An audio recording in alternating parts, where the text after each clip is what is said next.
Okay. Good afternoon, all. Fever of unknown origin is fever for more than 7 days documented by a healthcare worker for which cause could not be identified after 3 weeks of evaluation as an outpatient or after 1 week of evaluation in the hospital. The evaluation includes both clinical evaluation as well as an area of laboratory investigations. There are 4 main types of FUO: classic FUO, healthcare associated FUO, immune deficient, and HIV related. We may find all 4 types in our practice. The most common type that we find that we will get references from the general pediatrics is the classic FUO, in which the common causes are cancer, infections, inflammatory conditions. Healthcare associated FUO will be present all the time in the hospital, and immune deficient is what we deal when the patients are on chemotherapy. Majority of them of the FUO is caused by infections, but only causes documented only 40 to 60%. HIV related FUO may be because of primary HIV infection or when a HIV patient develops a lymphoma. The causes are infectious and non-infectious. The infectious causes may be localized infections like abscesses, bacterial diseases, spirochetes, fungal diseases, rickettsia, viruses, and parasitic causes. And the non-infectious include rheumatologic, more commonly in children, JIA, SLE, hypersensitivity diseases, hematolymphoid neoplasms and solid tumors, granulomatous diseases, familial hereditary causes like familial hereditary fever, autonomic neuropathies, as well as miscellaneous causes, commonest being Kawasaki. How do we approach to a patient with FUO? A complete detailed history is very important, which covers the duration and character of fever, whether the fever is high grade, low grade, moderate, how did it respond to medications, the travel history and exposure, any exposure to animals for zoonotic diseases like cat scratch disease, rat bite fever, leptospirosis, consumption of unpasteurized dairy products for brucellosis, presence of rashes, membrane changes, conjunctivitis, arthritis, which may lead us to the underlying rheumatic cause, presence of cough, weight loss, lymphadenopathy, which may be present in malignancy. A complete detailed physical examination is very important. We look at sinus. A complete examination of the oropharynx for mucositis, ulceration, plaques, or SLE.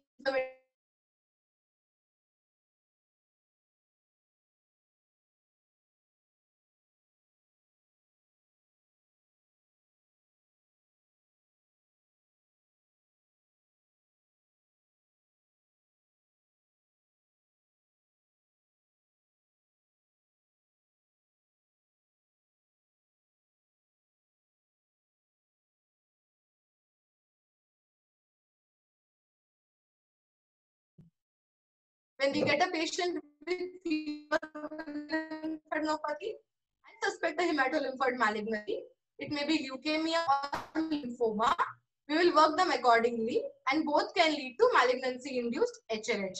Similarly, infections, mainly EBV, COX, HIV-associated PUO, or HIV lymphoma. Then we send respective serological studies and do gene expert for those patients. All these infections may predispose a patient to secondary HLH.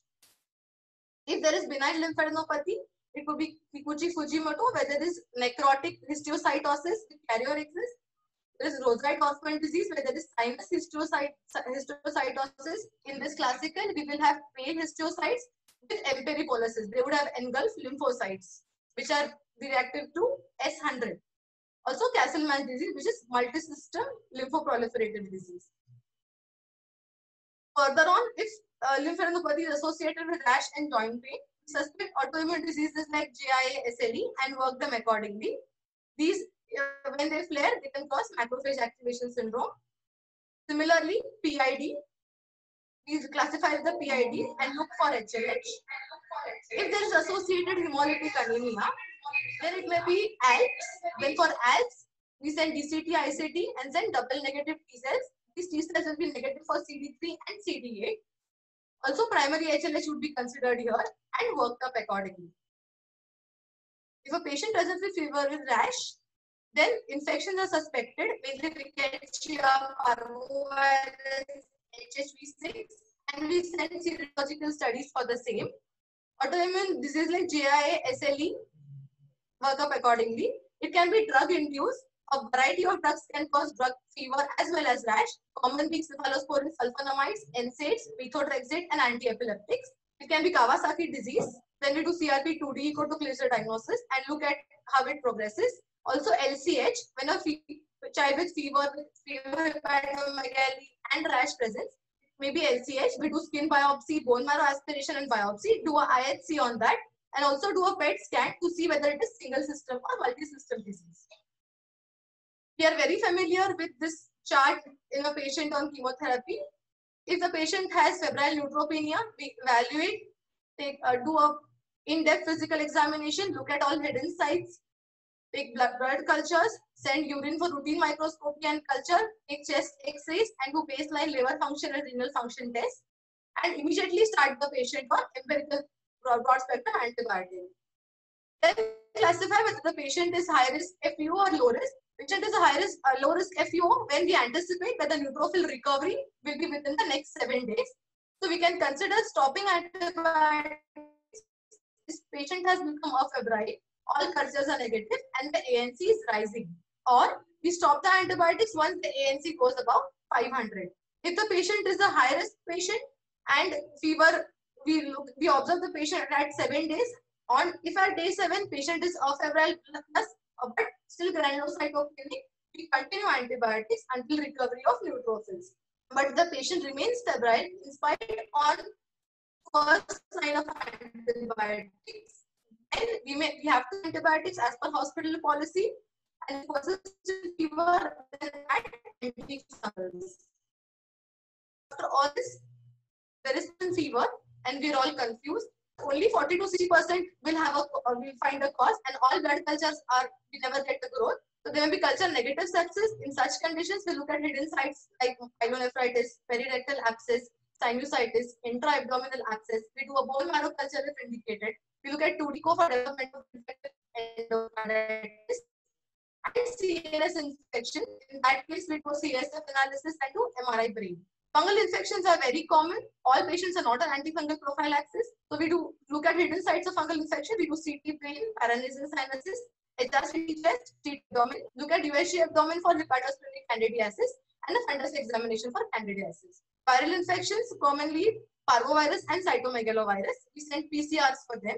Pneumocystis carinii pneumonia. So history of septal prophylaxis and compliance has to be ensured. Drug-induced maybe cephalosporin. Sometimes we give GCSF to febrile neutropenia. That GCSF itself may cause fever.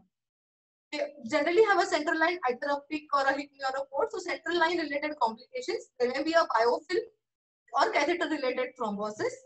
And HLH always remains a diagnosis in a patient of chemotherapy if he has persisting fever and cytopenias. And of course, we must always keep at the back of the mind a possibility of relapse. This is a diagram showing fever in HSCT patient. Different causes of fever are there in different phases of HSCT patient. In peritransplant patient, period, it is mainly culture negative sepsis. We look at hidden sites of infection and to 2D to rule out endocarditis. Look at fungal infection. We do CTs of different parts and also USG and fundus examination. Viral infection generally in peritransplant period more commonly are RSV, influenza, parainfluenza or HSV. Clostridium difficile should be ruled out if the fever is associated with diarrhea. There may be engraftment fever or failure or with fever. Central line related complications should be ruled out, like the presence of a biofilm or catheter related thrombosis and HLH. After discharge from BMT unit, when the patient is on follow-up, he may have persistent fever. We have to rule out viral infections, which are more common after the first month of HSCT, like CMV, parvovirus, adenovirus, EBV, BK virus. Look at fungal infection. Relapse, graft failure, and GVHD always remain on our list in a patient with HSCT with fever. Pneumocystis carinii infection. And we may not get a cause for all FUO in our patients. Thank you.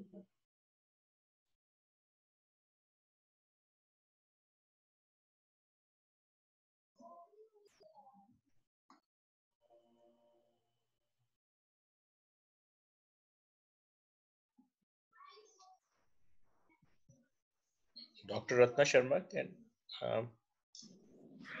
Thank you, Pranay, for that elaborate talk on fever of unknown origin in children, and with specific emphasis to the pediatric hematology oncology scenario, where we are faced with challenges of fever of unknown origin, and we need to tackle them on an a very systematic manner without missing out any of the possible causes.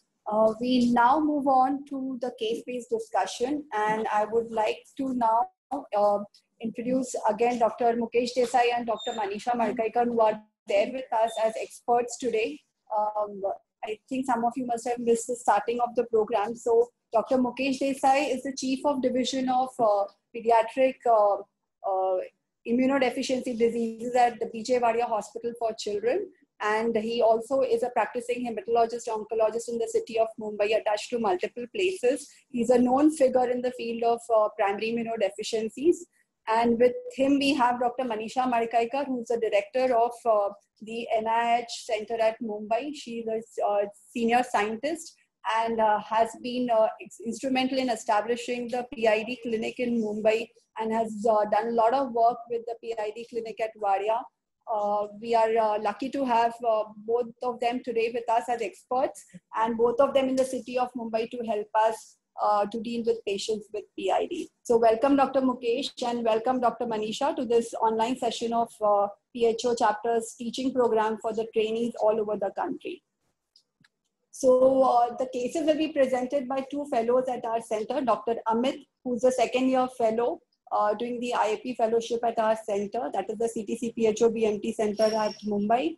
And the second case will be presented by Dr. Ashutosh, who is the first year fellow with us. And I now request them to start with the case presentation. Share screen.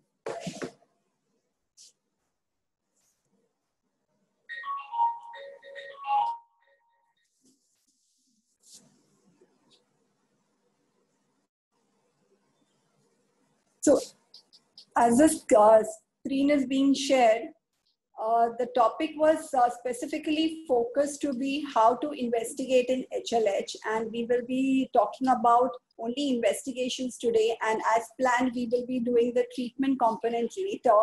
So this was basically to bring out all the challenges in investigating cases which are suspected HLH, and once they are diagnosed as HLH, establishing their actual etiology.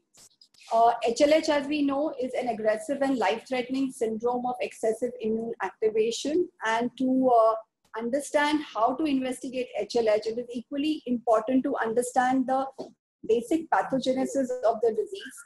And just to simplify it in one slide, I would say that HLH... Sorry to interrupt, ma'am. Yeah. Ma'am, can you please go on the display settings on top of your screen? The second option.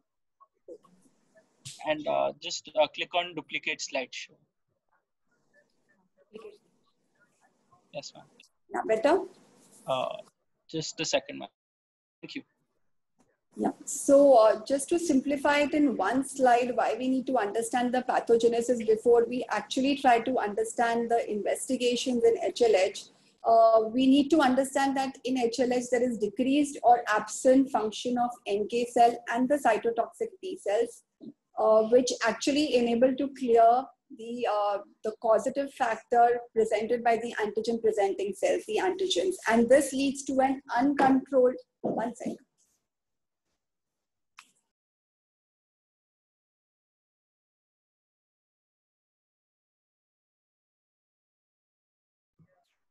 Ma'am, you're muted.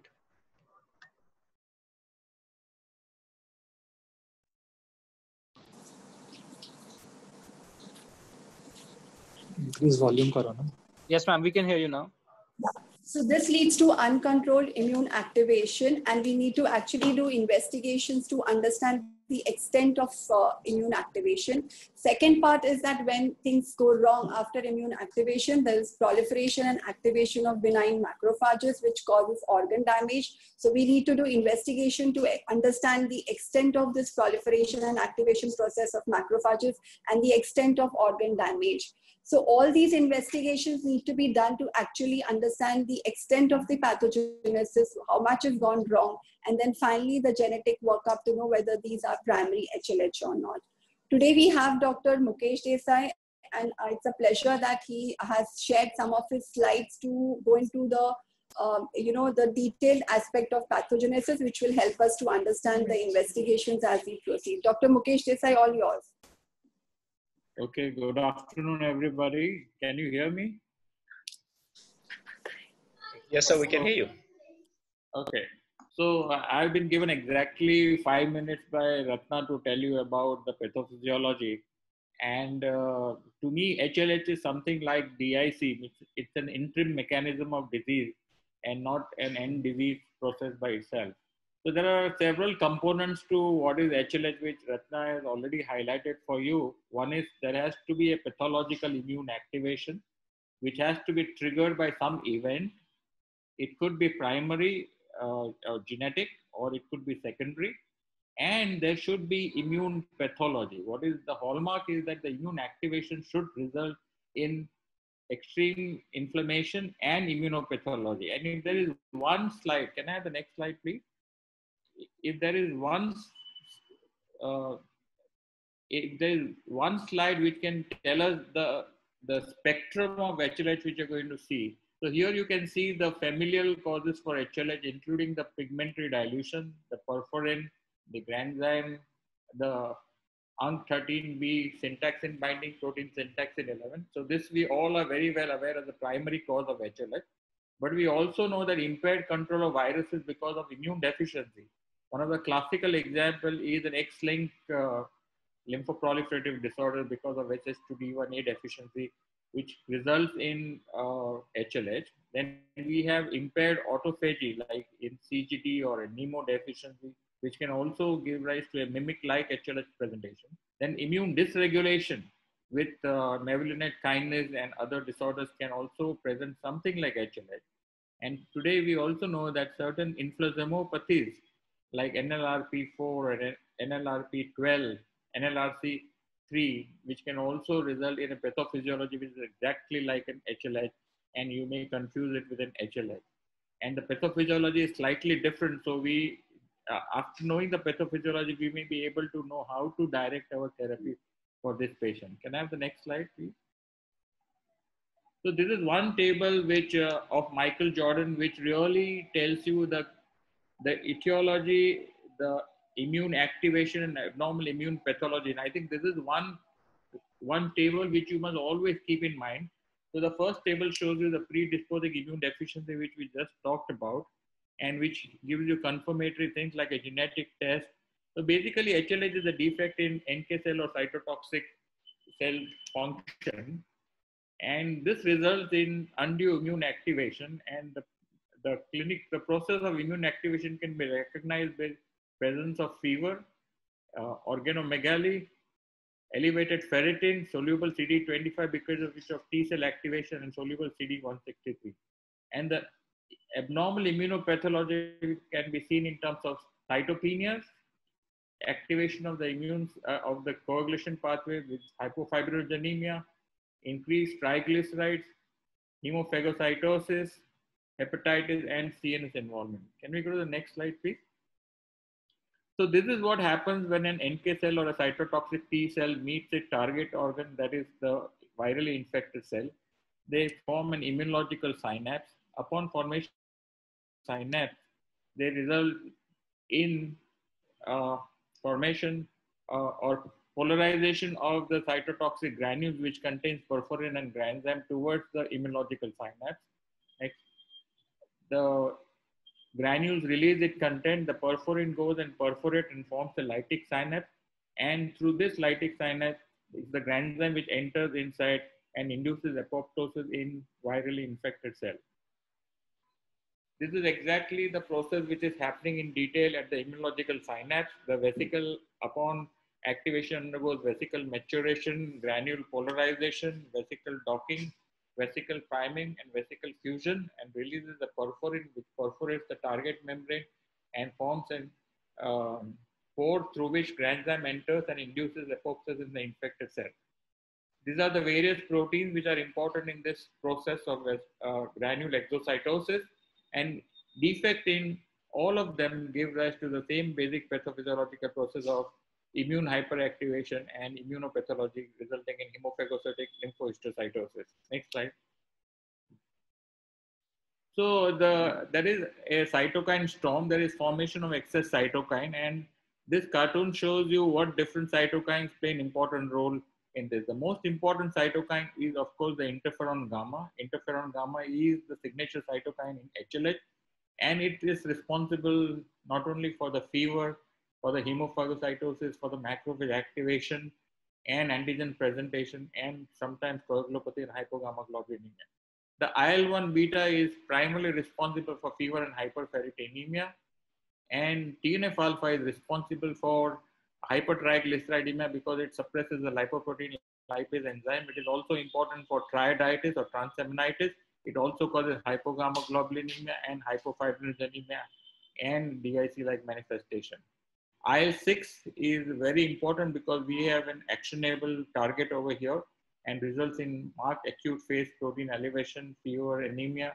And IL-18 is particularly very important in macrophage activation syndrome, where it is IL-18 increase which results in formation of more interferon gamma and the immunopathology which you see. Next slide. So this is just to show you in a cartoon form that in patients who have got macrophage activation syndrome, it is the IL-18 which is largely responsible for excess interferon alpha production. And we can target IL-18 over here in patients who have HLH secondary to macrophage activation syndrome. Next slide. And having understood the pathophysiology, this is something which we are not going to talk about today, but it just tells you various possibilities of how we can target. And we already have treatment which we have tried, like emapalumab is already available now, and it is licensed for treatment. It's an anti-interferon gamma antibodies. We have used tocilizumab in macrophage activation syndrome very successfully. We have used it also in CAR T cell therapy related HLH. There are IL-18 binding protein inhibitors which are being tried in patients of macrophage activation syndrome. And today the French group is not only using ATG, but they're also using Kempath as an upfront therapy for patients of HLH before they can bridge it to an hematopoietic stem cell transplantation for a curative therapy. So I think this should suffice for the time being for laying the background for the further presentation. Thank you. Thank you for going through the basics again of the pathology of the disease, so that we can go ahead with actually working up these patients now with the understanding. So as we were preparing for this discussion to be held today, this article was found to be interesting, Challenges in the Diagnosis of Hemophagocytic Lymphohistiocytosis, which was written none other but than the Cincinnati Dr. Michael Jordan and his team, and Dr. Ashish Kumar, who happens to be an alumni of Sion Hospital, who visited sometime in Feb this year, where they have given recommendations, new recommendations on not only the way the patients need to be worked up, but also on the nomenclature. So we have been actually calling the HLH so far as primary and secondary HLH. And this makes it difficult to actually plan treatment protocols, because sometimes in secondary, what you just need to do is actually target the cause, the trigger factor, and not treat with the usual protocol for HLH. And this was an interesting terminology that has been suggested and published in 2019, where they talk about HLH disease as one group and HLH disease mimics as the other group. And in the HLH disease mimics, you have those presenting with malignancy, those with underlying immunocompromised state, and the others which are actually yet to be clear-cut defined as HLH, the form Freste of the group, that is the incompletely meeting the criteria or the definition of HLH. The familial HLH forms a big chunk of the HLH disease, and it is an growing or increasing group of patients in the true HLH disease. Whereas there is another group which the rheumatologists don't want to give up the terminology of macrophage activation syndrome, and that group remains in HLH disease. And there is another group which is HLH-NOS, where they have not specified the genetic defect, but probably also falls into HLH disease.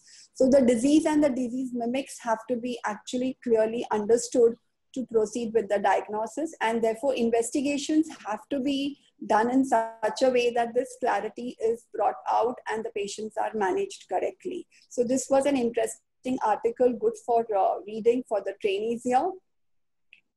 So as we proceed as to how to go about the investigation, this diagram also depicts the same thing, that the environmental triggers will be there in those where the gene variants may not be found, but those with a significant genetic defect may come up with HLH even despite or without even a infective trigger, or with routine common infections, they may land up with having HLH-like presentation. And there is a group of H1N1 influenza also over here, which is mentioned, which actually during the pandemic of H1N1 influenza, HLH presented with varying manifestations. And we might see similar situation coming up with our COVID-19 infection, the pandemic that is going on, and we need to be on alert for that. Though the intensivists have been calling it cytokine storm, the rheumatologists have been calling it MAS. We know that it all falls within the same spectrum. There are two ends of the spectrum, and patients will be manifesting probably with HLH-like disease. So the barriers of successful outcome have been delay in diagnosis, which have been basically because of variable clinical presentation and the lack of specificity of the clinical and lab findings, for which we have the experts today to simplify it for us. The limited availability of immunologic and genetic studies, on which Dr. Manisha will talk regarding what is available in our country, and the issues of interpretation of report, which is very important at our end, at the clinical end. This all leads to delay in commencing the treatment, and also the limited facility of HSCT, which is now increasing in our country, is going to help us to give a definitive curative therapy to these patients. With this, we'll begin with our first case. Dr. Amit will present the case. Amit, you can take over. Good evening all. So we have a 2-year 9-month-old boy, currently only child born of a non-consanguineous marriage, Hindu Maratha community, presented at 3 months of age in January 18 and was seen by pediatrician for cough and fever for 10 days. They did CBC, which showed bicytopenia with HB of 7.2 and platelet count of 62,000 with normal ANC count, and was referred to our center. On examination, child was underweight with normal head circumference. There was no dysmorphism. He was febrile at the time of presentation with tachypnea and tachycardia, and BP was within centiles. There was significant pallor without icterus, no bleeding manifestations, no knuckle hyperpigmentation was there, and no lymphadenopathy. Respiratory system was within normal limit. Liver was 3 cm below costal margin. Spleen was 6.5 cm below costal margin. And CNS wise, he was alert with normal tone power reflexes, and there was no signs of meningeal irritation. So our provisional diagnosis was AFI in hemolytic anemias like thalassemia or CDA, acute leukemia, or storage disorder. So we go ahead with the investigations. We did CBC, which showed bicytopenia with anemia and thrombocytopenia with normal ANC, with microcytosis, hypochromia, and slightly raised RDW.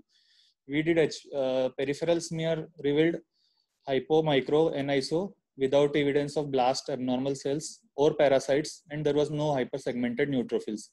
HPLC was within normal limits.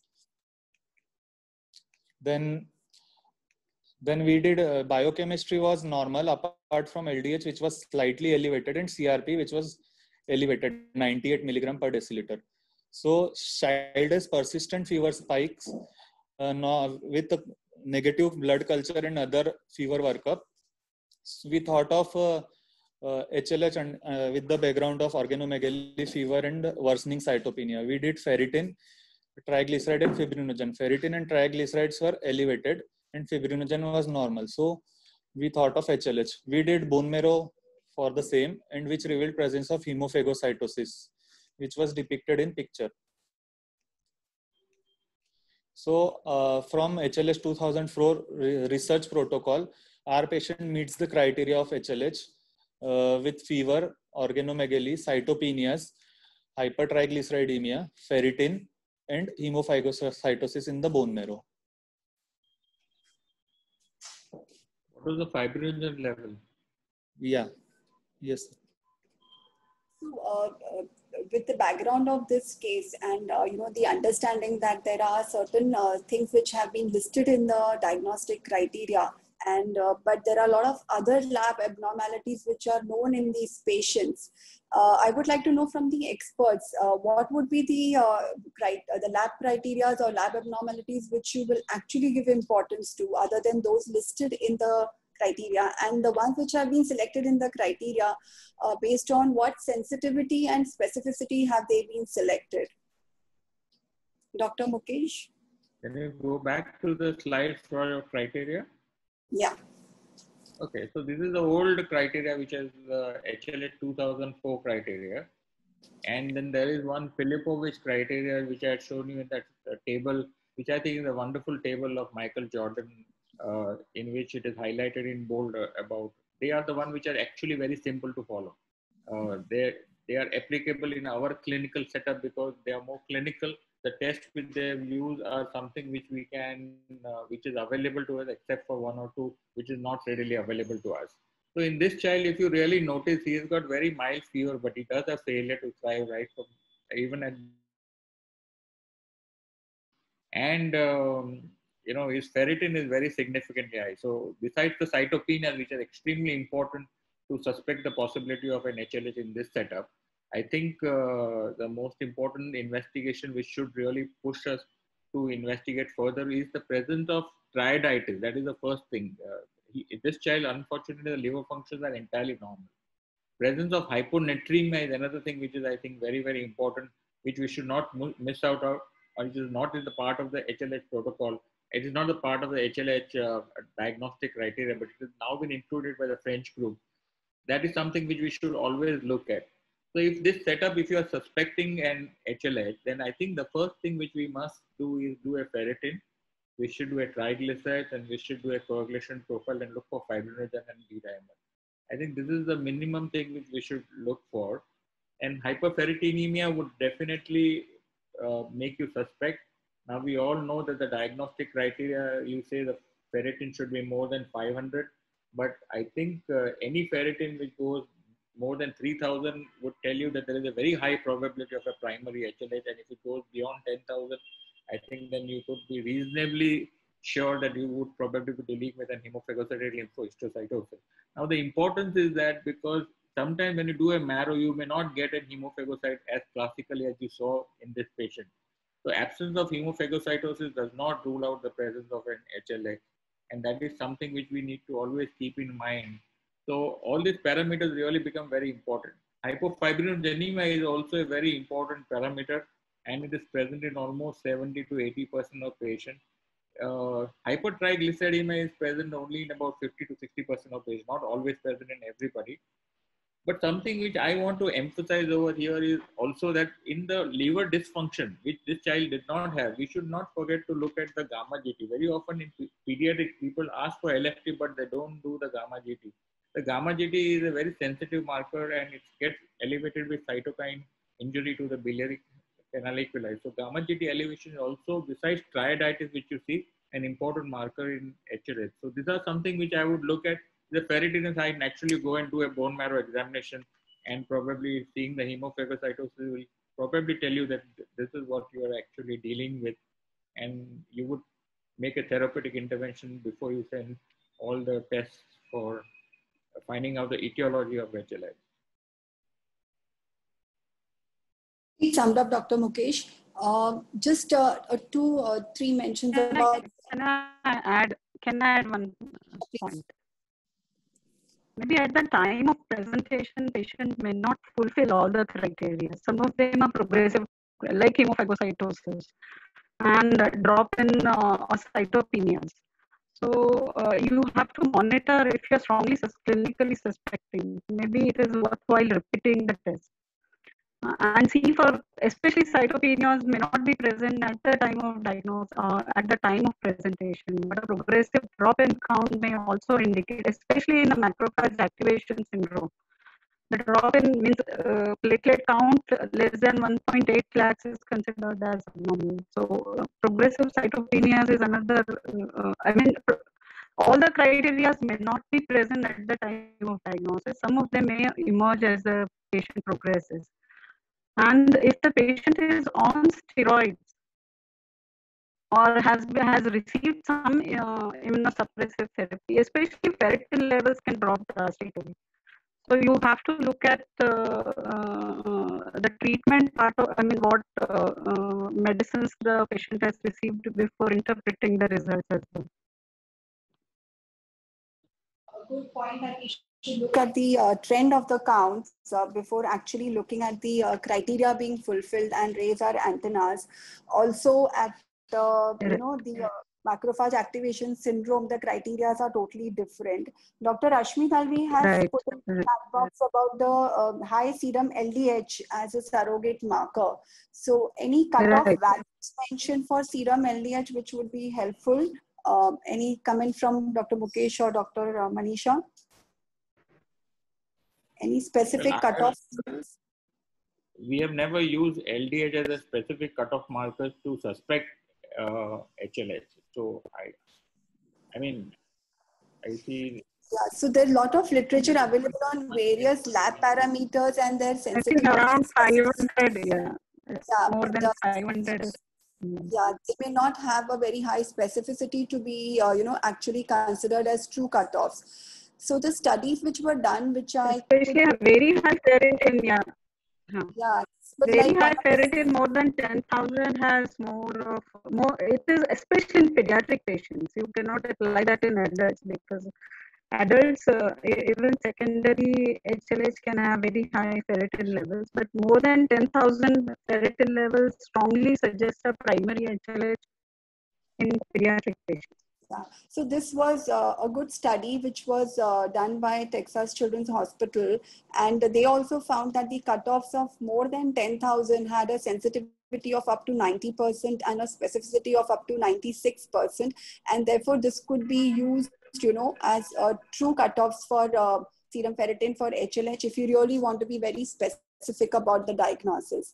Another study actually looked at a cutoff of 2,000. They found was giving you a sensitivity. Can I say one thing?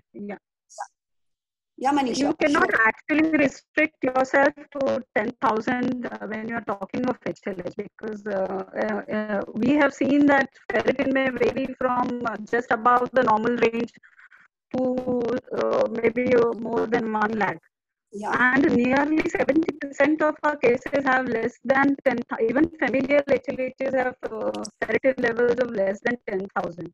So 10,000 you cannot take as actually cutoff for increasing your specificity. But more than 10,000 definitely tells you that there is a likelihood of primary HLH in the patients when you are suspecting imaging. Yeah. Okay. So about whether there would be a difference between primary and secondary HLH and the serum ferritin levels with a cutoff of 2,000 at least. This one of the study did not found that there was any difference in actually trying to know whether it's primary or secondary, and the sensitivity was only 70% for a cutoff of 2,000 with a specificity of only 68%. So I don't know whether truly any ferritin level will give you indications whether you're dealing with a primary or secondary HLH. In the chat box, right. No, ferritin cannot differentiate between. And Dr. Neeta has mentioned in the chat box about rightly about the fulminant hepatitis, which could be the only manifestation of HLH, and there are reports of acute liver failure, severe toxicity, acute liver toxicity presenting as HLH, and they were missed as primary HLH and even transplanted before a diagnosis of HLH was made. So I think that was a good point brought out by Dr. Neeta. Regarding the marrow morphology, which Dr. Mukesh mentioned. Yeah. Can I make a comment on the ferritin values? Yeah, sure. In the primary HLH, the ferritin values are not very high. They are in the range of about 3,000, 10,000. But if you see in secondary HLH, especially macrophage activation syndrome, the ferritin goes in 50,000, 100,000, 200,000 also we have seen. You can get extremely high ferritin values over there. Now, what we are talking today about the ferritin is not applicable in adult HLH at all, because in adult HLH, there are many other causes for very high ferritin values. And actually, the specificity is more if the ferritins are between 5,000 to 10,000 over there. Regarding this hepatitis as a presentation of HLH, it is a very well-known thing. But remember, acute fulminant hepatitis can also be a manifestation of an primary immune deficiency disorder, where you have IL-18 binding protein deficiency, which actually comes with excess interferon gamma toxicity to the liver. So the pathophysiology is essentially very similar to that. It is the interferon gamma which is responsible for the hepatotoxicity. And so you will see some hemophagocytosis and you will make a diagnosis, but you have to make a molecular diagnosis before you think of transplanting this patient. Right, yeah. So I think there was one question on Hep E, which Dr. Mukesh has already answered on the chat box, that any infection can trigger HLH, including hepatitis E. So we'll move on to another point which was brought out by Dr. Mukesh Desai on the bone marrow findings. And this was an interesting update given in the year 2018 in Hematologica, which was by the Seattle group, where they actually, digged out all the reports of marrow of patients who were diagnosed with HLH and tried to come up with some criteria which could be useful in actual practice. And what they found was that phagocytosis of showing one granulocyte phagocytosed in 1,000 cells that they found, or 4 nucleated erythrocytes being phagocytosed in 1,000 cells, was a good indicator of actually dealing with, that it's strongly associated with HLH. Also, if you saw one hemophagocyte containing multiple nucleated cells, so what they were trying to say was that hemophagocytosis of non-nucleated erythrocytes, that is erythrophagocytosis, was not of much clinical association with HLH, but the phagocytosis of other cell series, the nucleated ones, was important. So when we are looking at marrow, probably we can look at this aspect also. So this image actually shows, this is an image from the same article, which is showing, I think the picture G is showing multiple multinucleated cells which have been hemophagocytosed. And the picture C is showing only one single erythrophagocytosis. D is showing a single nucleated WBC being phagocytosed. So these are significant, but the ones which would be showing only erythrophagocytes, the non-nucleated cells, they have said could be non-specific, and you cannot give too much significance to that, which could be found in other conditions other than actually dealing with HLH. And including the last picture H, we find sometimes these degenerated nuclear debris and hemophagocytosis, they may not be of significance when you see them on marrow. So this was something interesting I thought we could actually look at in our marrows when we look at patients with suspected HLH, and try to maybe come out with our own criteria or what we are seeing as observation. So moving ahead with other investigations, these are a lot of flowcharts available which talk of an approach, to HLH and teaching a diagnosis of primary HLH and the workup. In terms of the inflammatory markers, soluble IL-2 receptors are mentioned. Dr. Manisha, could you just throw some light on the availability of these levels and what is the turnaround time, and whether it is practically, because there's a lot of significance attached to soluble IL-2 receptors being checked for making a diagnosis. It's included in the criteria as well. Dr. Manisha? Yes, I was unmuted. Yeah. So soluble CD25, it's an ELISA-based test. So ELISA-based test usually take up, it's a 96 well plate, and you have to put control. So generally they are put when you actually have enough number of samples to put. And that is the reason why the turnaround time becomes high. So unless you have that many samples, at least sizable number of samples, it is otherwise it doesn't become a cost-effective test. So that is one of the reasons why it is not commonly available now. But I believe now there are some private laboratories which have started providing soluble or soluble CD25 levels. in our institute also we are doing it, but it is under the project. So it is not available when you actually want to make clinical decisions. That is the biggest drawback of this test. Instead of that, other immunological evaluation, actually, of course, this is for basic diagnosis of HLH. But when you want to differentiate between primary and secondary HLH, then other immune evaluation helps, and which is more rapidly available rather than soluble CD3.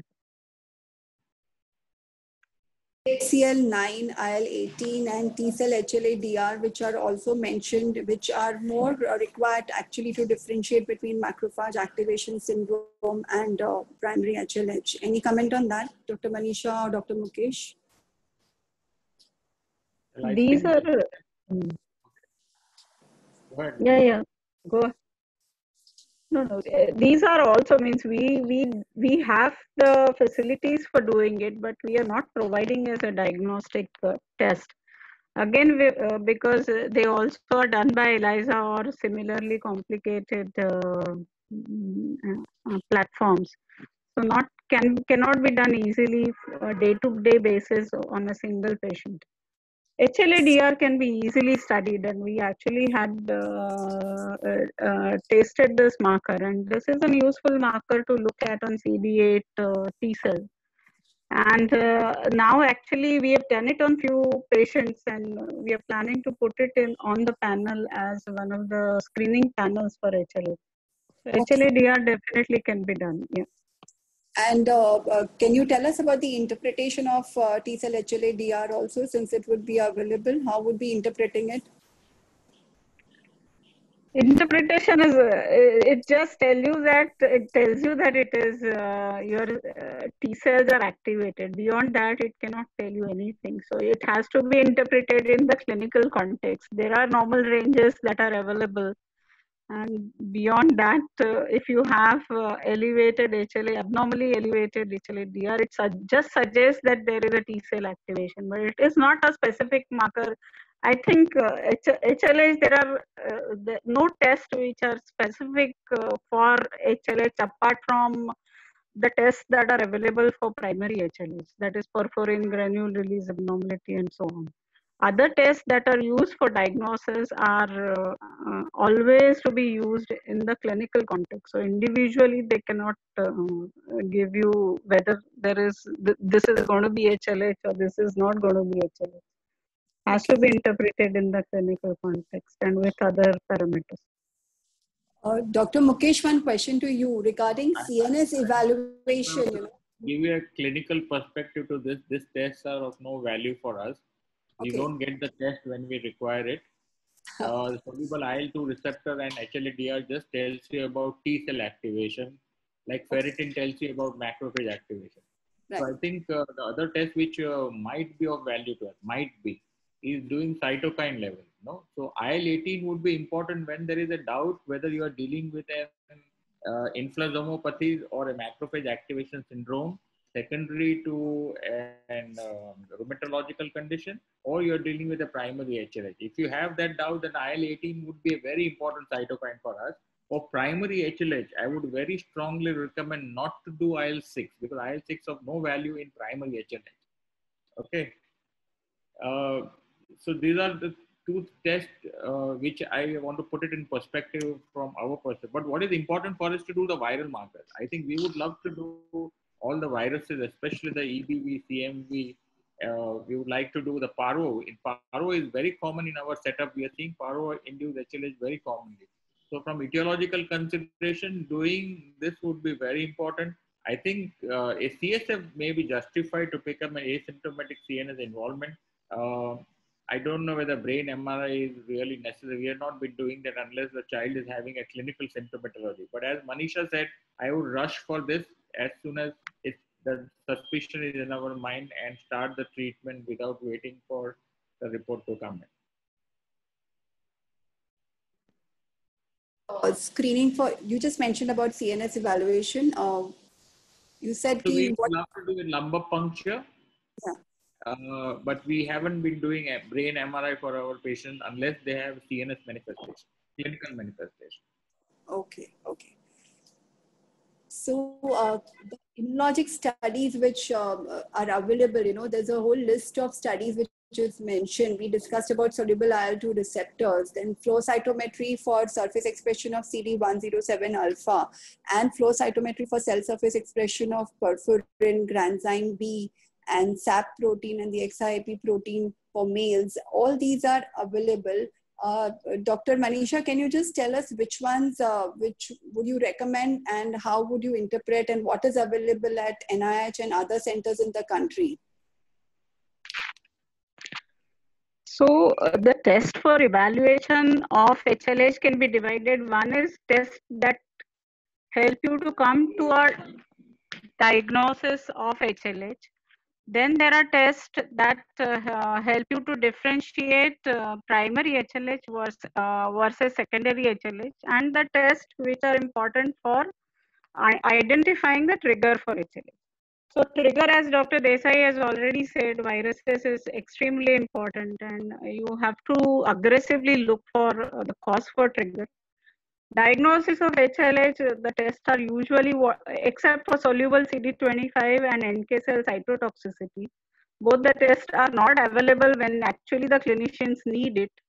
So apart from that, other tests can be easily done. And once you've done the diagnosis of HLH, then comes a question whether this is going to be a primary HLH or a secondary HLH, as it may have significant implications on management.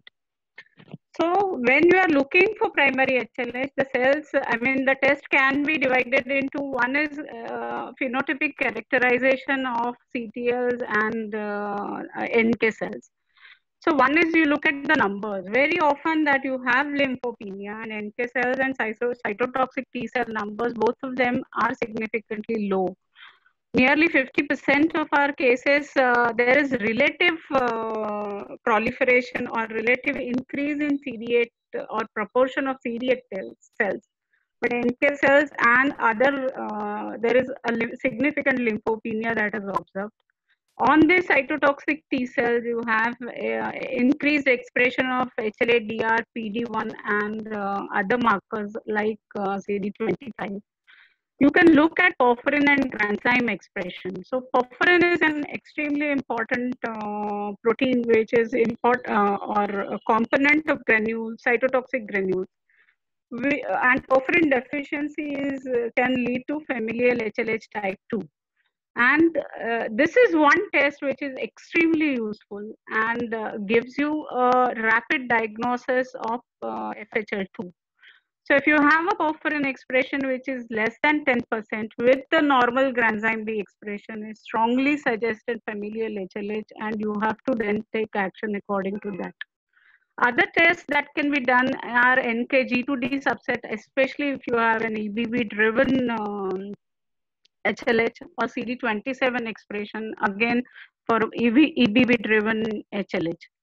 Then second is functional characterization of NK cells or cytotoxic, looking at the function of these cells. So there are two tests. One is NK cell cytotoxicity assay. Actually, NK cell cytotoxicity assay is done where NK cells are incubated with K562 cell line, which is a target for NK cells. And you see the amount of K562 cells killed by NK cells after a certain amount of incubation period. But NK cell cytotoxicity is abnormal not only in primary HLH, but it is also abnormal in secondary HLH, and it can be transiently abnormal in these cases. So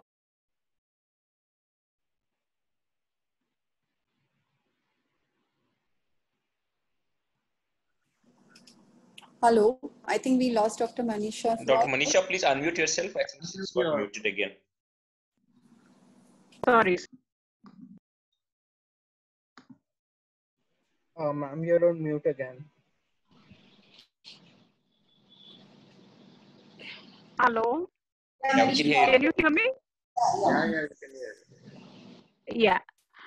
So I don't know how much, when did you lose me, but I think I was at the functional aspects of NK cells. So NK cell cytotoxicity assay is actually one of the assays that has been put in the criteria, but it is not done routinely and not found to be useful, neither for the diagnosis nor for differentiating primary versus secondary HLH. But it can be useful if you are looking at a variant of unknown significance and really want to know what are the functional implications. Then comes a granule release assay. It is an important assay as it actually looks at all the mechanism of granule release after you stimulate the NK cells. So CD107A is generally expressed on the cytotoxic granules which are inside the NK cells or cytotoxic T cells, and usually not expressed on the surface of these cells. So once you stimulate these cells, these granules appear on the cell surface. And this just tells you that after stimulation, the mechanism of granule release is normal. So actually this assay acts as a screening assay for MUNC syntaxin binding protein and the HLHs associated with hypopigmentation disorders.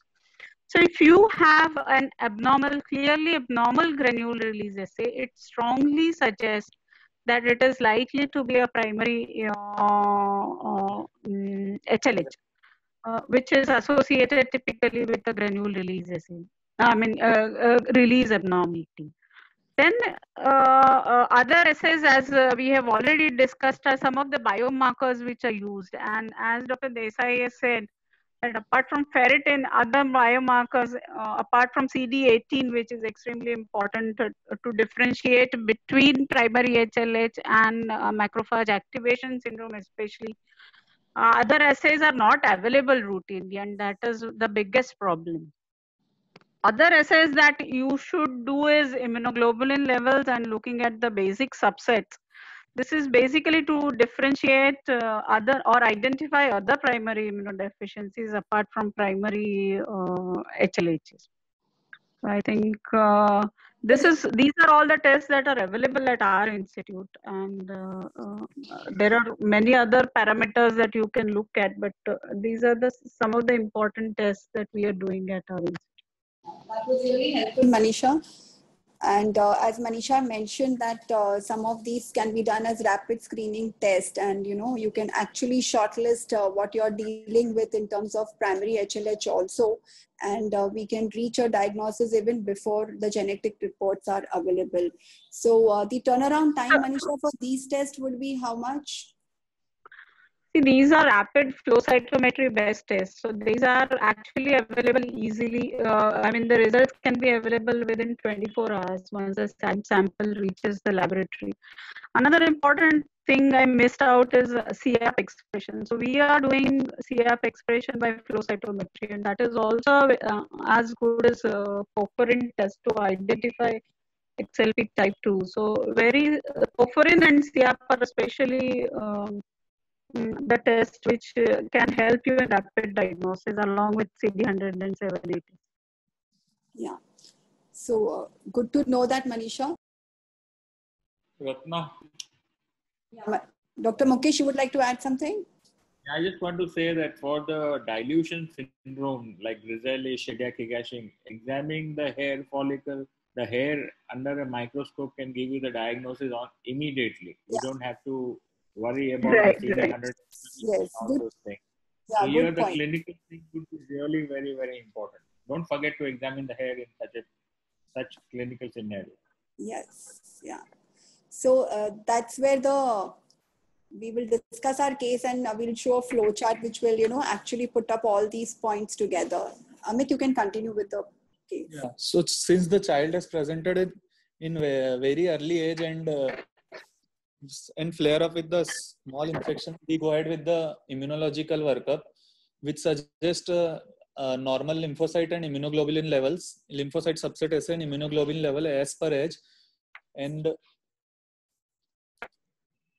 we did perforin and CD107 expression, which showed very low level of CD107 expression. So Manisha, there was a question from Dr. Sunil Bhatt asking for the turnaround time for CD107A also, whether it is just couple of days. So I believe that everything is a rapid test. Correct, Manisha? in the Yes, chat box? yes, yes. 24 hours, yeah. So we have narrowed down So our even C107, it takes 4 hours, 3 hours incubation, not more than that. So it can be done on the same day. Yeah. So we have narrowed down our diagnosis to familial HLH 3, 4, 5, and there were no signs of pigmentopathy. So most likely it is familial HLH 3, 4, 5. So this was the flowchart, Dr. Mukesh, which I was trying. You can actually talk on this flowchart, Dr. Mukesh Desai, about the hair pigmentation and immediately making a diagnosis of Ask Grisely. Manisha to tell you about this flow chart. Yeah, Manisha, you can actually just speak on this flowchart if something has been missed out in the earlier discussion, or just to bring in the same points again for better understanding. Right. So once you clinically suspect an HLH, you also look at, I mean, they are broadly divided into cases with hypopigmentation or without hypopigmentation. So those with hypopigmentation disorders, you look at the hair color, albinism, and look at the, if you mount the hair under the microscope, whether there is uniform dilution of the pigmentation or there is blobs of pigmentation which are distributed, can tell you whether it is Grisely or it is Chediac Agachi. In Grisely, I believe there are blobs of pigmentation, whereas in Chediac Agachi, you have a uniform dilution of the pigmentation. And once you have that, you may do a granule release assay, or you can directly go for genetic diagnosis. There you really don't need to do a granule release assay to just show. But final confirmation if there is an hypopigmentation is by genetic diagnosis. Patients without hypopigmentation, there are 3 tests that are available: porphyrin expression, granule release assay, and you have SAP and CAP expression, which is done in males because these are X-linked diseases, so XLP1 and XLP2. We actually have SAP antibody, but I don't know whether it works because I've never tested it in a patient with SAP deficiency. But CAP is an extremely useful test, and we have validated in patients where we have got a molecular diagnosis. So CAP gives you a very specific diagnosis. Porphyrin, if the expression is abnormal, it clearly suggests that it is familial HLH type 2. And then there is a third line which should be here, which looks at granule release abnormalities, and then that actually tells you whether that is FHL 3, 4, or 5. But what is important is some of the familial HLH of type 3, 4, 5 may not have a clear granule release abnormality, or they may have borderline abnormal results. So GRA is not as robust indicator of an familial HLH as a porphyrin is. But if you have a borderline assay which needs to be either repeated or you need to do a molecular confirmation by NGS analysis. That brings in more clarity to the workup that we can do before before doing the genetic workup. So my next question is, what would be the need for genetic testing in such cases? Would we actually proceed with genetic workup, or based on this, we can start working in the direction of definitive therapy? Are there chances that, there are limitations to these tests and we may miss out certain things? Dr. Mukesh? Well, I'll tell you a clinician's perspective. What we would do is, once we have the suspicion of an HLH, this test is sent immediately. At the same time, we start the patient on treatment awaiting the result. We don't wait for the result before starting treatment. So we'll start the patient on steroid, and we will also send the genetic test. Now, in the past, we used to send the next generation sequencing to pick up HLH genes for familial HLH, but now we have changed our policy.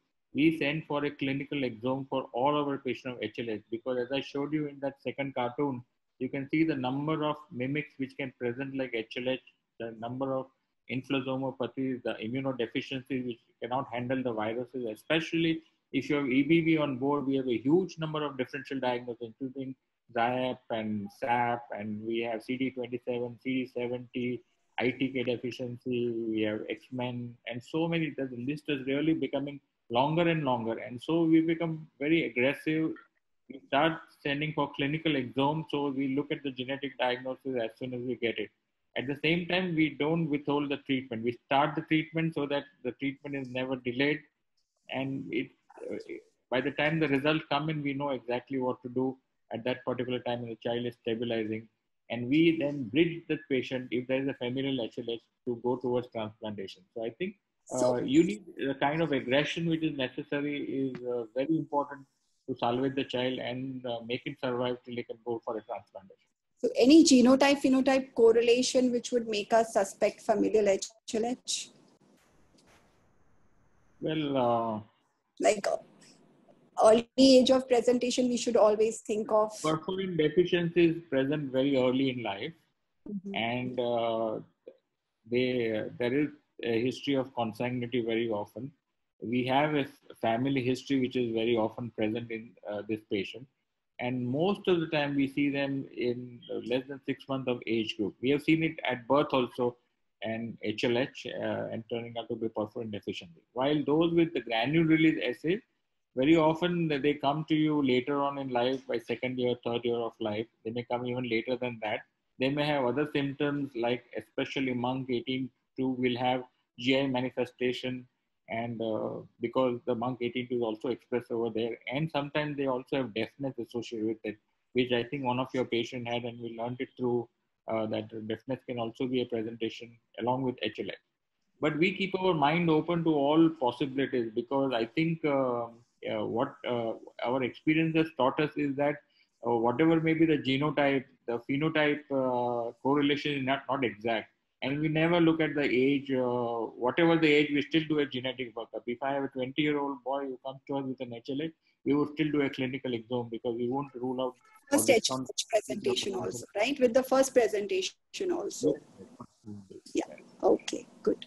So I think we have covered the importance of establishing a genetic diagnosis, why it is important, because if we don't work them up in the first go, there's likelihood of recurrence. We have to understand the need for transplant in these patients, and we need to explain the risk of HLH in other family members. So Dr. Manisha, could you just tell us about the various, genetic defects that are, reported in all the reports that are coming in? And since we are doing genetic workup for almost every HLH presenting to us now, and how does the clinical phenotype vary based on the genetic variations that we are seeing? Dr. Manisha? Yeah. So as you have written here, there are biallelic mutations, especially homozygous mutations. Homozygous mutations means you have the same mutation on both the alleles. And homozygous mutation, especially the ones with nonsense mutation, where you have a stop codon and complete absence of that protein, they are generally very severe, manifest very early in life, especially porphyrin deficiencies, and even monk with homozygous deleterious mutations present very early in life. But now we have actually increasingly seen that either we identify a single heterozygous mutation in a particular gene, and the second one is not identified. We don't know whether we are not identifying a second mutation, and because of the limitations of various assays that are available, or the second mutation is really not there and only a single heterozygous mutation is predisposing. It is very difficult to interpret these, but if these are the cases, if they have a clinical relapse, they have to be treated as familial HLH and have to be probably once you have a relapse, they will have to undergo transplantation. So this was a then good... yeah, Manisha, continue. Yeah, so actually we were looking at our data of what we called as labeled as secondary HLH, and did NGS analysis of these patients. And what we identified that nearly 30% of these cases where we labeled them as secondary HLHs actually had a heterozygous mutation in one of the familial HLH related genes, and nearly another 20% had other primary immunodeficiency related genes. So this is a significant problem, but identifying a single heterozygous mutation, what implications that is likely to have on the patient's management is difficult to say. But I think then the decision largely depends on how the patient is clinically responding to therapy. And if there is a relapse, probably he'll have to go for transplantation. So this is a area of gray, what do you call it? It's a gray zone, you know, the line between primary and secondary as you are investigating more and more is gradually disappearing. Then now, as you said, that there are concepts of digenic inheritance, means whether two mutations in two different genes in the heterozygous form predispose patient to HLH-like or a clinical disease. That is also an area of, I mean, there is no actually a clarity as to how do we interpret these results. Of course, eventually, clinical manifestations and how patient is clinically behaving will decide the final management that to consider in these patients. Yeah, and I think But the manifestation will all depend on the residual cytotoxic function that they have, you know, and that could vary based on the extent of the genetic defect, as you mentioned, correct? Right. But we have certain, that is why both these functional tests and the genetic tests complement each other, because we have cases where you have a clear granule release abnormality, but you have not identified a mutation. And some of these cases have relapsed or had a very severe disease and died very early. So it is very difficult to say whether these patients should undergo transplant, but if they have a relapse, they should probably. So both these tests, functional assays as well as genetic tests, should complement each other eventually. So in conclusion, yeah. Rightly said, yeah. So genetic studies were done in this patient, which revealed a compound heterozygous mutation in two different exons, intron 10 and 25 of familial hemophagocytosis, lymphohistiocytosis 3, and CDA type 2 heterozygous mutation, which was incidental. So, and the result revealed there is no pathogenic or likely pathogenic variant causative of the reported phenotype. Yeah, so though mention of uncertain significance with the given phenotype, I think this patient, and with the functional studies available, this patient was labeled as FHL3.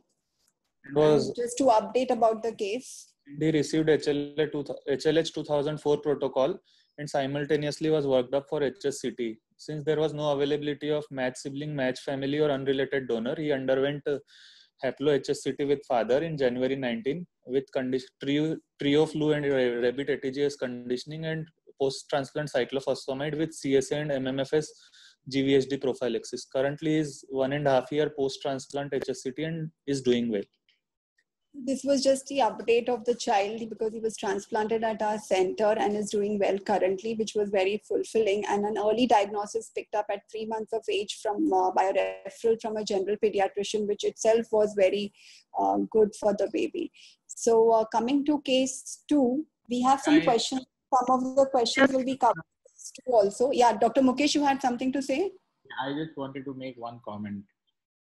As far as the treatment is concerned, I think everybody has gone back to 1994 protocol, and we shouldn't use the 2004 protocol because upfront cyclosporin A during induction is lost.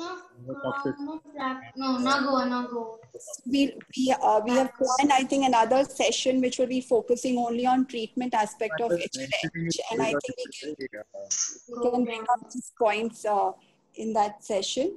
But yeah, a point to be noted. Yes, Ratna, one more question. Yeah. Did this patient have any CNS manifestations? Because patients with MUNC deficiency are supposed to have more CNS manifestations.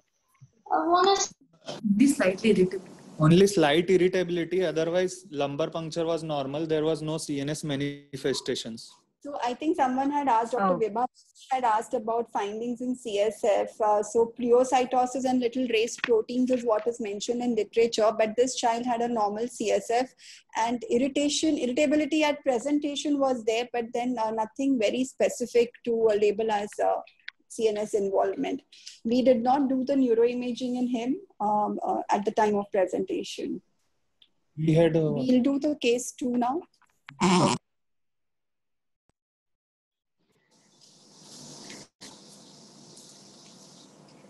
We had a 2-year, 6-month-old female, first by birth order, born of a 3rd-degree consanguineous marriage. She was a known case of acute myeloid leukemia M7. She received an induction cycle 3+7 in March 2019, following which post-induction marrow was negative, following which received 3 consolidation high-risk cytarabine blocks from April to June 2019, on metronomic cycle since July 2019 with 6 mercaptopurine and etoposide. While on 3rd metronomic protocol, presented in the month of September 2019 with cough and cold for 2 days and fever since morning. Fever was of high grade associated with chills, lethargy, and occasional headache. Other causes of any focus of any infection were ruled out. On examination, general condition was fair. She was febrile with a temperature of 37.8 degrees Celsius, with the vitals being stable. No pallor, icterus, clubbing, lymphadenopathy or edema, with a normal throat and ear examination and no rash. On respiratory system examination, her air entry was bilaterally equal with no adventitious sounds. Her abdomen was soft with the liver palpable 1 centimeter below costal margin. Spleen was not palpable, bowel sounds were heard. Cardiovascular and CNS examination was unremarkable. We kept a provisional diagnosis of viral upper respiratory tract infection, acute febrile illness like dengue and malaria. Child was admitted for observation and to do workup if necessary. On admission, the CBC showed HbF 11.1 with the total counts of 2,260 with significant lymphopenia. X-ray showed mild hilar streakiness on the right side, with otherwise X-ray being unremarkable. Biochemistry was normal. Blood culture was showing no growth. USG abdomen was normal. Malarial antigen was negative. Dengue NS1 was positive with the index of 149.98, which is a high index. Initial 3 days of admission, the child had fever spikes. From 21st to 24th of September, child was having high grade persistent fever spikes, as shown on the picture. Child appeared sick, was also noticed to have bleeding from IV prick site, had abdominal distension with a hepatosplenomegaly, which was significant, and free fluid in abdomen. The SCBC showed progressive thrombocytopenia and reduction in absolute neutrophil counts and total counts, as depicted in the diagram. We kept a differential of dengue-induced HLH, septicemia, a relapsed acute myeloid leukemia. On further workup, we found elevation in liver enzymes, GGT raised, inflammatory markers, LDH and CRP raised. Procal was normal, while APTT was deranged 47.6 for a control of 32. Urine culture was negative. The child was having bleeding manifestations requiring FFP and platelet transfusions. We sent an HLH workup with ferritin of 38,432, triglyceride of 204, and fibrinogen of 145. So the child was, as per the HLH 2004 protocol, the child was having fever, splenomegaly, cytopenias, hypofibrinogenemia, and ferritin raised. Bone marrow we couldn't do in this child because the child was sick. We managed this child as dengue-induced HLH in a case of AML on oral chemotherapy. Gave her dexamethasone by 10 mg per meter square per day and IVIG. Child recovered within a week. The steroids were given a period of 2 weeks and tapered. She finished her maintenance cycle cycle by April 2020 and is currently doing well. So we are aware of malignancy-associated HLH, and we know that T-cell malignancy, especially in adults, can have the first presentation when they present with HLH, and we really need to hunt for any underlying T-cell malignancy in these patients. It can also occur because of iatrogenic immune dysregulation because they get chemotherapy and secondary to infection. So this child had secondary to infection in a known case of AML while on oral chemo where he was getting etoposide also. So when you have a case of malignancy associated HLH, would the investigations remain the same, in terms of the workup, and would you really look for a primary cause in them, a genetic cause in them? Is my question to Dr. Mukesh and Dr. Manisha. Hello. Yeah. Hello. Are you all there? Yeah, you're running. Yes. Okay. Ratna, so if you have a patient, here you have a situation where the child already is diagnosed as an acute myeloid leukemia. You have been treating the child, and it is during the metronomic therapy the child has developed an event in which there was a dengue fever, and the dengue fever went out of hand. There was some form of hypercytokainemia, you have ferritin high, and everything fits into an post-dengue HLH. So this can happen to anybody, but if you give me a choice, I would like to still do a genetic workup for this child, because the first question which we need to ask, why should he develop an HLH with dengue? So if I have a choice, I would love to do that, but it's not mandatory. So my question to Manisha is, would you do the functional studies and the flow cytometry, knowing the underlying chemotherapy that this child has achieved, and whether these will differ in some way, or they have to be interpreted differently?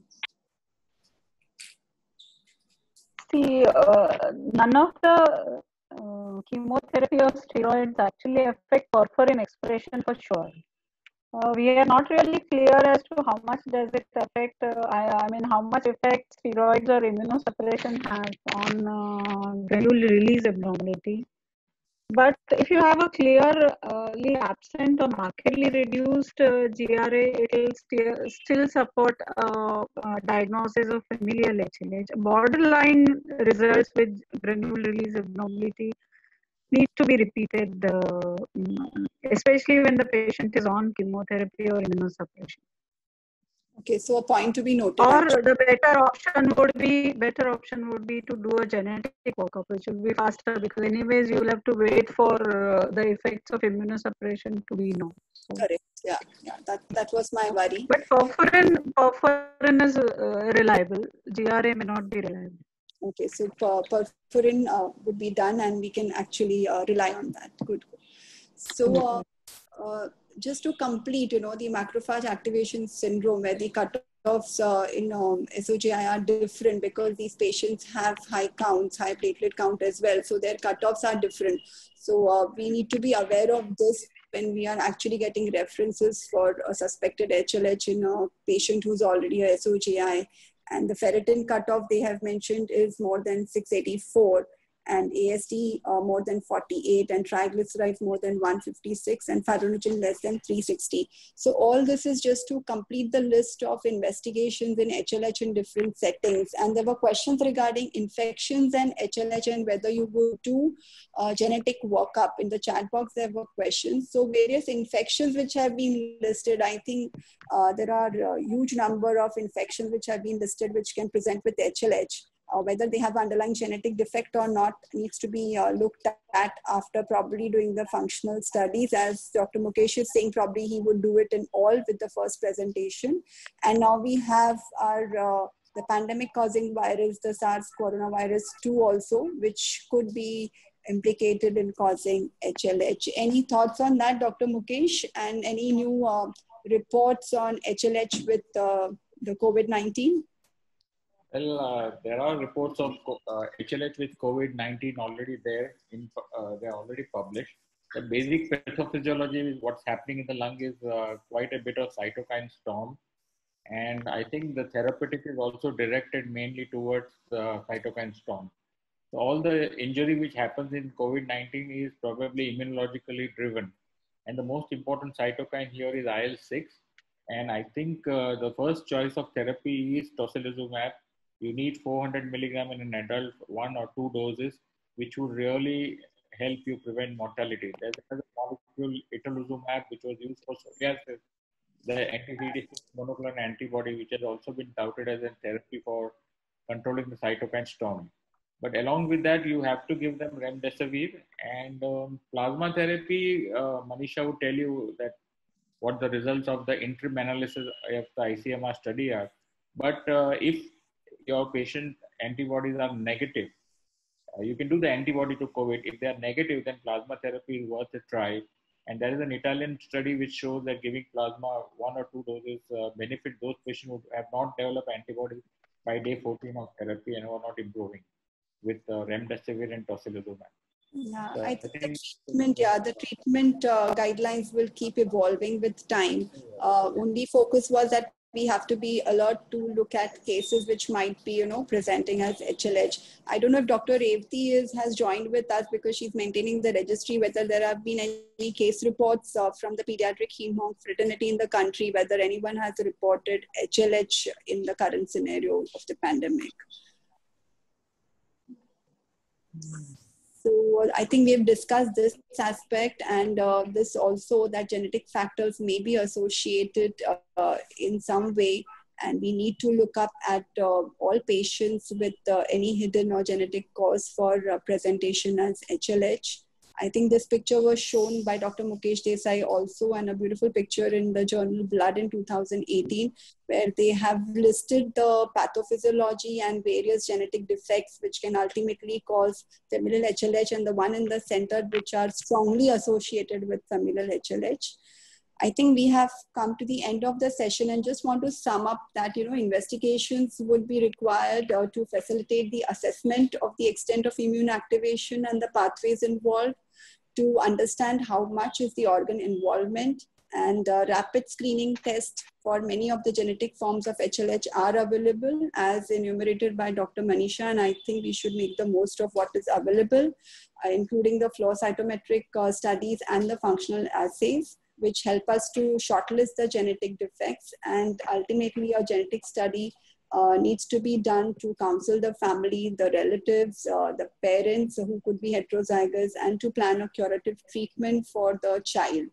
So for the trainees here, there are some nice flow charts which are available. Since we have a lot of trainees, I thought I should conclude with something which will be useful to them. Flow charts from the Cincinnati group for the workup of HLH. I think this has got partly cut out. Including the genetic HLH screening. Nice charts are there which can be utilized. Some references, we have some published literature from our very own experts, Dr. Mukesh Desai's group from BJ Varia Hospital, which can be reviewed by the trainees. Then this was from our second expert, Dr. Manisha Madkaikar's group, talking about the spectrum of perforin gene mutation in familial HLH in our country, which also is a nice article. Then we have latest publication from the in the Indian Journal of Pediatrics in 2020, Jan, from South, which is talking about HLH in children. So that is also with good number of children, which they have reviewed, 52 children of familial HLH, and they give a detailed data of how they presented with lab parameters and the genetic workup in them. This was the journal which I utilized, the article which I utilized for, putting forth the pathogenesis of primary and secondary and how they differ and the similarities in them, which is worth a read. This is about those who are in transplants would want to know about HLH in transplant scenario, how to investigate and how things would differ in investigation, a separate topic by itself, but I thought I can just mention it here. Those who want to know about COVID-19 and HLH, this is another article.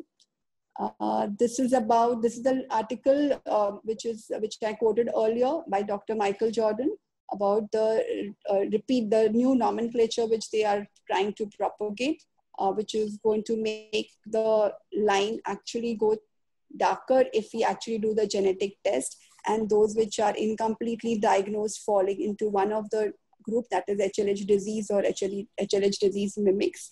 So this article also is worth a read for the trainees. With that, I think we come to the end of the session, and a big thank you from all of us here at the CTC PHO BMT Center stationed at Borivali, which is a suburb of Mumbai. A comprehensive thalassemia care center where we offer transplants as well to the patients. We have transplanted one of the feminine HLH patients that we just presented. I thank everyone. I thank on behalf of the director of the center, Dr. Manglani, and all the members here for the PHO to give us the opportunity to present some cases and participate in discussion. Thank you so much. I hand over to Dr. Sunil Bhatnagar. Thank you very much, Dr. Ratna. It was an excellent session, and I think very good discussion both on pathophysiology and workup. I think which is the probably the crux of HLH management. I just wanted to ask a question before we conclude. I think Dr. Mukesh briefly touched that when he was alluding to that HLH 2004 chart which you just showed. I think we all agree that that was a trial HLH 2004 and the definitions and the diagnosis which was used under that trial. There's a modifications to that which is more clinical, more relevant. It was not kind of discussed too much here, but I would request, I think if we could share that and then we can share with all the students as well, the modified diagnostic criteria which the Histopathology Society probably has not kind of adapted yet, but I think that may be quite relevant in clinical practice. Dr. Mukesh, you want to say something on that? I think you briefly touched that, but then we couldn't discuss too much. Dr. Mukesh, are you there? Yeah, I'm there. What's the question, Sunil? Sorry. No, the HLH 2004 diagnostic criteria which was projected. I think you briefly did mention the modified criteria, which is more clinical and more relevant for us. So I think so your thoughts on that, and why does the Histopathology Society not adapt those modified criteria, which seems to be more relevant? Okay, there are groups in the Histopathology Society, and the Cincinnati group has proposed this very simplified criteria. There are limitations to those criteria also. So I think overall this is still an evolving scenario, considering that what our understanding of familial HLH was just a few diseases of FHL1 to FHL5. Now we are talking of an HLH which is there with synthetic CAR T cell therapy. We are talking about macrophage activation syndrome. We are talking about inflammopathies. We are talking about immunodeficiencies. So I think the whole spectrum has changed completely. From our point of view, those criteria are very pragmatic in the sense that they will tell you exactly that presence of splenomegaly, ferritin, presence of hyponatremia, presence of cytopenias. And almost when we had analyzed out of the criteria which were there, except for two things which were not available for investigation with us, all the other things were available, so we had more numbers which were available and we could assess it properly and say, okay, it's more likely. It was more pragmatic criteria. And if Ratna can show you the first slide or the second or the third slide, that Michael Jordan table really is the most beautiful table which I have come across, which tells you about the etiology, which tells you about the immune activation, which tells you about the immune pathology. And I think it is the presence of activation with pathology which makes it an HLH, and not just in presence of an activation marker. So it is any activation which results in pathology, and that's why you are having additions after addition.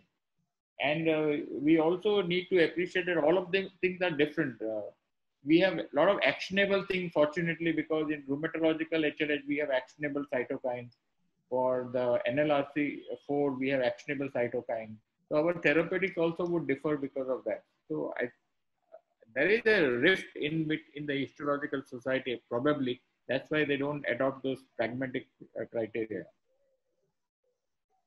Thank you very much. So I think with that, we'll conclude today's session. Thank you everyone for your time, and especially to our faculty who spent this evening with us, and we had to learn a lot from their experiences, and more importantly, what's available at present in India, which can be used in benefiting our patients.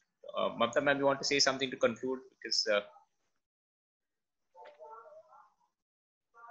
I'm your mute. I just hope we have covered all the questions from in the chat box. We have, yeah, that has been dealt with. Madam is not audible. Yeah, I think we will unmute. Okay. So, no, I was muted by the host. Oh, sorry. I was trying desperately to unmute myself. Okay. Yeah. No, I think it was a very well covered topic, and I'm happy that we restricted to investigations because there was so much to discuss about that. And I must personally thank Mukesh and Manisha because wonderfully they have brought so many points to the table and given us a lot of insight into HLH. And I must also acknowledge that Ratna has moderated beautifully. The fellows also discussed the cases well. Pranoti gave us an overview. So it was a very comprehensive session, I would say. And Sunil, thank you to you for giving CTC the chance, because as CTC, I have to thank the Secretary of PHO, though I am the chairperson. Thank you. And thank you very much. Echo team. Thank you, Echo team, Thank you. for lending us this platform every Thursday. Thank you so much. Thank you. Thank you. Bye. Thank you. We'll see you next Thursday. Yeah. Bye. Thanks, everyone. Yeah, thanks. Thanks.